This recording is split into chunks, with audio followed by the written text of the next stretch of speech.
Makanya kalau ada orang yang mendolimi kita hari ini, jamaah yang dimuliakan Allah, ada orang-orang yang membicara kita dari belakang dan kita nggak mampu membalas mereka, dan memang tidak sepatutnya kita balas keburukan dengan keburukan, tidak sepatutnya. Pernah ada sebuah kisah, datang seorang lelaki kepada Al-Imam Asy-Sya'bi. Ini bagaimana akhlak ulama, jamaah. Datang dia kepada Imam Sya'bi, lalu dia mencela dan memaki Imam Sya'bi. Kata Imam Sya'bi rahimahullah, jadi ini orang datang kepada Imam Asy-Sya'bi rahimahullah, dia cela, dia maki. Kata Imam Sya'bi dengan simpelnya, kalau celaan yang kamu ucapkan itu memang benar ada pada diri saya, makian yang kamu sematkan itu memang ada pada diri saya, ya mudah-mudahanlah Allah mengampuni saya. Tapi kalau ternyata celaan yang kau sematkan itu adalah kedustaan, tidak benar ada pada diri saya, ya mudah-mudahan Allah mengampuni kamu.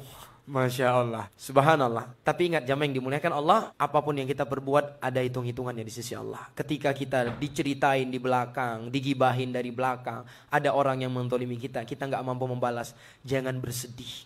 Kita punya Allah Azza wa Jalla yang akan menegakkan keadilan dengan seadil-adilnya nanti pada hari kiamat.